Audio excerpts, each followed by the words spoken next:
Miércoles 12 de abril. Continuamos, hermanos, en esta octava de Pascua, ¿verdad?, la cual es la semana posterior a la Semana Santa. Y es una semana en la cual, pues, las lecturas nos van a ir preparando o nos van a ir ayudando para poder entender lo que fue los acontecimientos de Semana Santa y especialmente la muerte y resurrección del Señor. Así entonces, hoy estamos en el día miércoles y es hermoso, ¿verdad?, como el texto de hoy pues nos va a hablar sobre un acontecimiento más de todos los que sucedieron aquel grandioso día domingo, aquel primer día de la semana en el cual nuestro Señor Jesucristo resucitó. Así entonces, un privilegio, hermanos, el poder compartir la palabra. Y el evangelio de hoy está tomado de San Lucas, capítulo 24, versículos del 13 al 35. Doy lectura a la palabra de Dios en nombre del Padre, del Hijo y del Espíritu Santo. Amén. El mismo día de la resurrección, iban dos de los discípulos hacia un pueblo llamado Emaús, situado a unos 11 kilómetros de Jerusalén, y comentaban todo lo que había sucedido. Mientras conversaban y discutían, Jesús se les acercó y comenzó a caminar con ellos. Pero los ojos de los discípulos estaban velados y no lo reconocieron. Él les preguntó: ¿de qué cosa vienen hablando tan llenos de tristeza? Uno de ellos, llamado Cleofás, le respondió: ¿eres tú el único forastero que no sabe lo que ha sucedido estos días en Jerusalén? Él les preguntó: ¿qué cosa? Ellos le dijeron: lo de Jesús el Nazareno, que era un profeta poderoso en obras y palabras ante Dios y ante el pueblo. Como los sumos sacerdotes y nuestros jefes lo entregaron para que lo condenaran a muerte y lo crucificaron. Nosotros esperábamos que él sería el libertador de Israel. Y sin embargo han pasado ya 3 días desde que estas cosas sucedieron. Es cierto que algunas mujeres de nuestro grupo nos han desconcertado, pues fueron de madrugada al sepulcro, no encontraron el cuerpo y llegaron contando que se les había aparecido unos ángeles que les dijeron que estaba vivo. Algunos de nuestros compañeros fueron al sepulcro y hallaron todo como habían dicho las mujeres, pero a él no lo vieron. Entonces Jesús les dijo: qué insensatos son ustedes y qué duros de corazón para creer todo lo anunciado por los profetas. ¿Acaso no era necesario que el Mesías padeciera todo esto y así entrar en su gloria? Y comenzando por Moisés y siguiendo con todos los profetas, les explicó todos los pasajes de la Escritura que se referían a él. Que acerca del pueblo a donde se dirigían, él hizo como que iba más lejos, pero ellos le insistieron diciendo: quédate con nosotros, porque ya es tarde y pronto va a oscurecer. Y entró para quedarse con ellos. Cuando estaban a la mesa, tomó un pan, pronunció la bendición, lo partió y se lo dio. Entonces se les abrieron los ojos y lo reconocieron. Pero él se les desapareció. Y ellos se decían el uno al otro: con razón nuestro corazón ardía mientras nos hablaba por el camino y nos explicaba las Escrituras. Se levantaron inmediatamente y regresaron a Jerusalén, donde encontraron reunidos a los 11 con sus compañeros, los cuales les dijeron: de veras ha resucitado el Señor y se le ha aparecido a Simón. Entonces ellos contaron lo que les había pasado por el camino y cómo lo habían reconocido al partir el pan. Hermanos, esta es palabra del Señor. Gloria y honor a ti, Señor Jesús. El relato que hoy hemos leído, que está tomado del capítulo 24 de San Lucas, nos presenta otro acontecimiento de los varios acontecimientos que hemos visto que sucedieron el día domingo de resurrección. Recordemos cómo el Evangelio de San Juan nos presenta que ese día muy temprano María Magdalena fue al sepulcro para terminar la obra de preparar el cuerpo de Jesús. Su sorpresa fue que la piedra había sido movida. Ella pues entró en temor, ella entró en duda, regresa donde están los apóstoles, donde está Pedro y Juan, les anuncia o les hace ver lo que estaba sucediendo. Ellos corren al sepulcro. Primero llega Juan, luego llega Pedro, luego llega María, y vemos cómo Pedro pues y Juan entran y ven los lienzos puestos aparte juntamente con el sudario. Eso hizo que ellos pudiesen creer verdaderamente en aquella resurrección, en aquella obra que había sucedido maravillosamente. Pero recuerde, María se queda, ellos se van, María se queda, finalmente ve al Señor, el Señor pues le dice que vaya a los discípulos y que les diga que allá en Galilea lo van a ver, y ahí entonces terminábamos el Evangelio del día de ayer. Hoy continúa esa misma enseñanza cuando nos dice que ese mismo día de la resurrección, 2 de los discípulos iban ya hacia un pueblo llamado Emaús. Es un pueblo situado a 11 kilómetros de Jerusalén, y comentaban todo lo que había sucedido.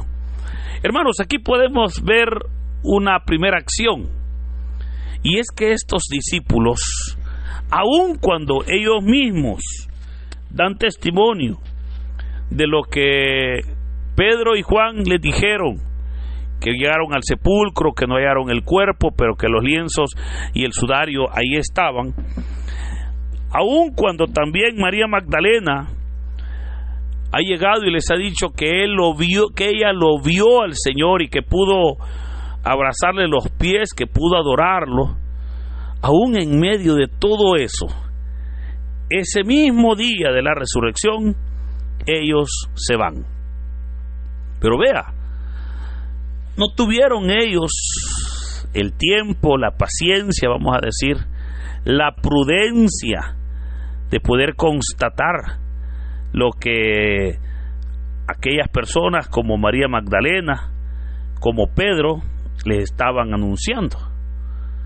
Ellos dijeron: aquí pues ya no hay mucho que hacer, nosotros mejor nos retornamos, nos regresamos. Y fíjese que la acción no está tanto en volver a casa, porque ellos pues obviamente podían volver a casa cuando quisieran. El Evangelio claramente nos presenta que con esa decisión de volver a casa estaban, hermanos, tristemente volviendo a su antigua vida. Y eso, fíjese que es importante, porque sabemos nosotros que el pasado solamente debe de servirnos para ver de dónde el Señor nos sacó.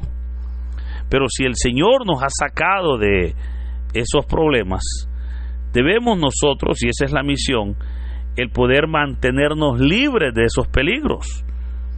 Si el Señor pues nos ha redimido, creo que es importante, ¿verdad?, el que no volvamos atrás, el que no volvamos tristemente a aquella vida de donde el Señor nos sacó, a la vida de donde el Señor nos sacó, nos libertó. Estos discípulos, sin embargo, ellos están retornando. Ahora, lo interesante es que mientras van ellos caminando hacia su antigua vida, el Señor Jesús se les acerca y comienza a caminar con ellos. Ellos no lo reconocieron, y el Evangelio nos dice las razones por las cuales no lo reconocieron. Nos dice que no lo reconocieron porque sus ojos estaban velados, o sea, había un velo que cubría su mirada. Por esa razón ellos no podían ver, no podían en este caso ver al Señor. Ahora, el Señor entonces les va a hablar y les va a decir: ¿y qué es lo que van hablando con tanta tristeza? Uno de ellos le va a decir: bueno, eres tú el único que no sabe lo que ha sucedido en los últimos días aquí en Galilea. Y comienzan, bueno, el Señor les dice, no, pues no sé. Y comienzan ellos a expresar la esperanza que habían puesto en Jesús, pero también la desesperanza o la desilusión al ver cómo el Señor Jesús había muerto. Vea, ellos mismos dicen, nosotros esperábamos que Él fuera el libertador de Israel. Pero eso que están diciendo es justamente lo que el Señor vino a hacer, pero ellos no lo esperaban así.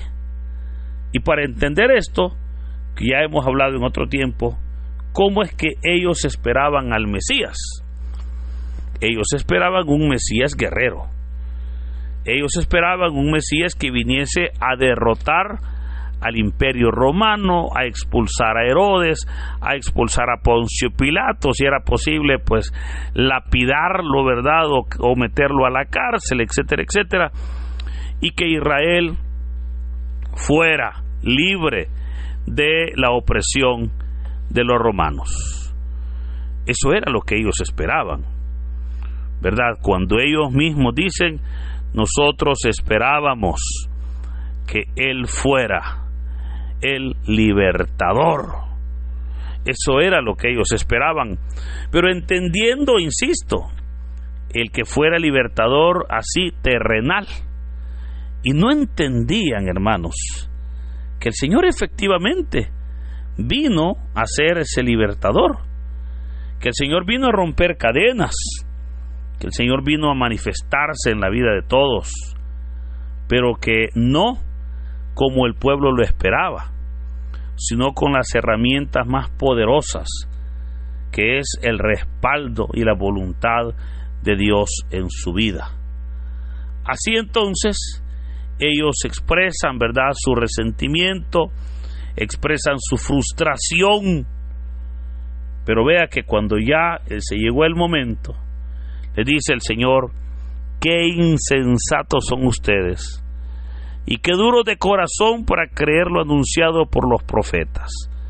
Y comienza a describirles lo que los profetas habían anunciado, ¿verdad? Y obviamente habían hablado de la resurrección. Ahora, cuando ya eso duró pues 11 kilómetros, esa plática, ¿verdad? Porque eran 11 kilómetros de distancia entre Jerusalén y Emaús. Cuando ya van cerca del pueblo, el Señor hace como que va más lejos. Vea, una estrategia bastante conocida para lograr que ellos lo inviten a que se quede con ellos en la casa.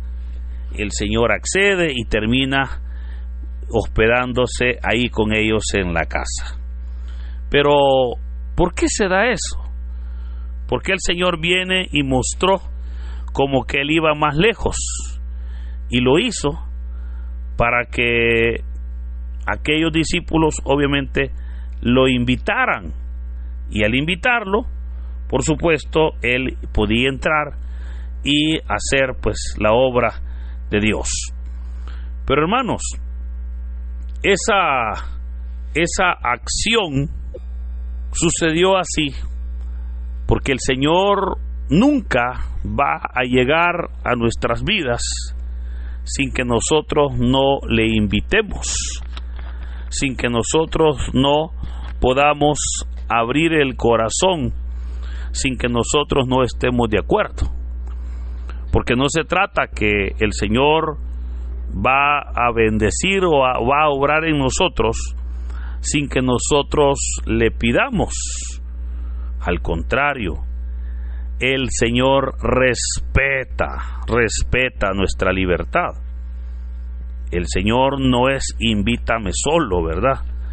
El Señor respeta, y eso es hermoso, porque Él se dispone verdaderamente a respetar lo que ellos en algún momento no habían entendido.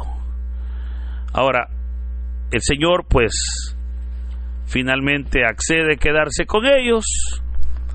Y es interesante cómo se nos va a decir que el Señor Jesús va a explicarles, ¿verdad?, lo que estaba pasando. Les va a explicar lo que había sucedido en sus vidas. Y obviamente van a cenar.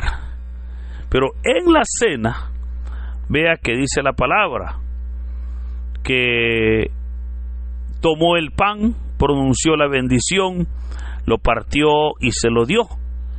Entonces se le abrieron los ojos y lo reconocieron que él era Jesús. Pero en ese momento él se les desapareció.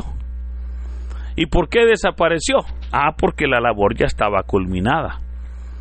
Porque lo que el Señor buscaba era que ellos obviamente pudiesen verle, pudiesen identificarle y claramente pues ellos pudiesen regresar y no acomodarse en su antigua vida. O sea, ahí vemos cómo el Señor les está mostrando, ¿verdad?, su presencia, pero también los está motivando a que no se alejen. Y exactamente eso fue, o eso es lo que el Evangelio dice, porque vea, dice que ellos entonces regresaron. O sea, solo fueron, comieron y han regresado a Jerusalén. Y llegaron diciéndole: de veras ha resucitado el Señor y se nos ha aparecido. Pero vea, entonces ellos contaron lo que les había pasado por el camino y cómo lo habían reconocido en la fracción del pan. Queridos hermanos, este relato de los discípulos de Emaús es un relato que muchas veces nos podemos nosotros identificar con él. De esos dos discípulos que al no ver una respuesta clara, pues mejor deciden retornar a su casa, pero que el Señor va por ellos. El Señor les va a salir al encuentro y les hace ver de que no es posible, como él mismo dijo, que aquel discípulo que pone la mano en el arado esté viendo para atrás, que no es posible el que se esté dando en esas cosas. Y es ahí donde los reevangeliza, diríamos nosotros. Es ahí donde el Señor vuelve a motivar o a motivarnos para que nosotros sigamos adelante. Pero esa acción maravillosa es lo que el Señor hace todos los días, es lo que el Señor hace en toda aquella persona que está buscando para poder alejarse de la obra. Es lo que el Señor hace para rescatar a todas aquellas personas que tristemente se alejan de la obra de Dios y comienzan a pasar por desiertos. Hoy vemos cómo el Señor entonces viene en nuestro camino. Viene el Señor y nos alcanza. El Señor comienza a hablarnos. El Señor comienza a convencernos. Pero finalmente se presenta a través de la fracción del pan, como dice el Evangelio. Finalmente se nos identifica el Señor. Y es ahí donde ellos lo reconocieron. Hoy entonces a nosotros nos corresponde reconocerlo en la fracción del pan. Nos corresponde identificarnos con Él. Pero por sobre todo, nos corresponde darnos cuenta que el Señor va siempre en búsqueda de aquel discípulo que se está enfriando. Que el Señor está siempre dispuesto a bendecir a su pueblo y de ir a buscar a la oveja perdida, ir a buscar a aquella ovejita que se va descarriando para que no se siga alejando de su obra. Por eso gloria a Dios, porque el Señor lo hace y de esa manera nos permite poder contar siempre con la bendición y con la gracia de el poder trabajar para su obra. Queridos hermanos, que en este hermoso día el Señor nos bendiga, en el nombre del Padre, del Hijo y del Espíritu Santo. Amén.